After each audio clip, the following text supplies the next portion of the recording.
Hello, hello. Welcome back to Let's Talk Ray Bradbury, the show right here on Let's Talk Entertainment, where going back to 2018, I've been attempting to read and review each of the roughly 600 short stories written by the late, great Ray Bradbury. Today we are up to our 257th story, which is also the 18th of 22 short stories in his 2009 collection, We'll Always Have Paris. Today's story is Remembrance Ohio. If you're new to the channel, but the way that these reviews work is I do a brief synopsis of what happens in the story, all the plot, action, character, all of that stuff, and then I wrap up with just a very light analysis of what I took away from it, what I think it means, and basically just to let you know, is this story worth your time, or perhaps you've already read this story. I think that's the ideal situation. You've already read this story and you want to hear what I thought about it and perhaps share some of your feelings and thoughts about the story. So on to that synopsis. A young man and young woman are running through a hot, blistering, sunny day. They imply that they're being chased by a group of people.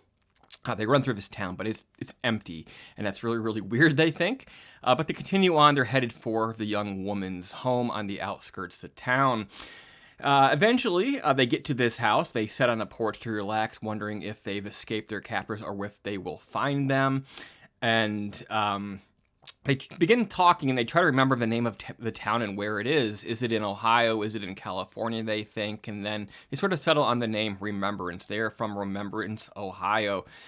And they also wonder, or the woman ponders to the man, how long have we been gone? Hours, months, years, days, and they can't really settle on a concrete answer to that. But the woman notices small irregularities about the building. This is the home that she grew up in. It should be perfect, but there's 4 steps instead of 3 at the front door. The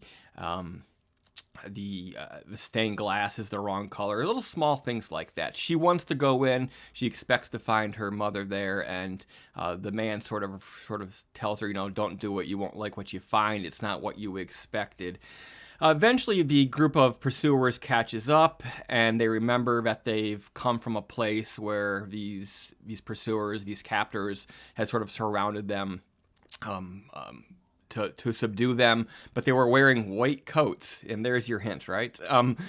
So finally, with the pursuers coming at them, they rush into the door, but they don't find a house. Instead, they find a couple of metal struts holding up a facade, and they see a number on the side of the wall, and it says Studio 12.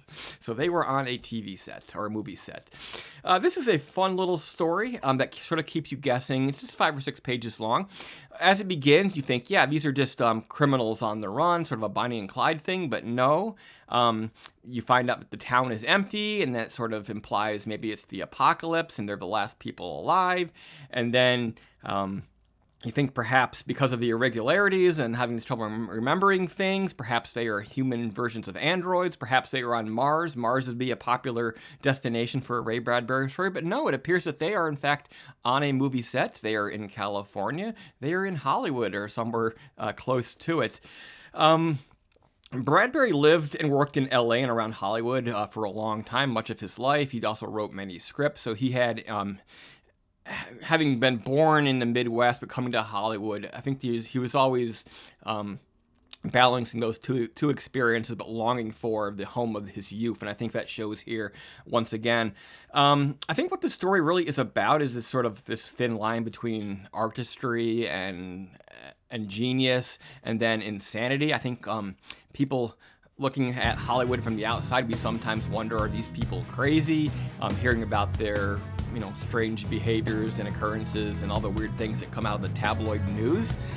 So I think he's certainly playing with that idea here. But also I think there's this idea that entertainment being consumed by the wrong type of mental personality can sort of lead to a little bit madness. We have super fans, and then we have super fans who take things in the wrong direction.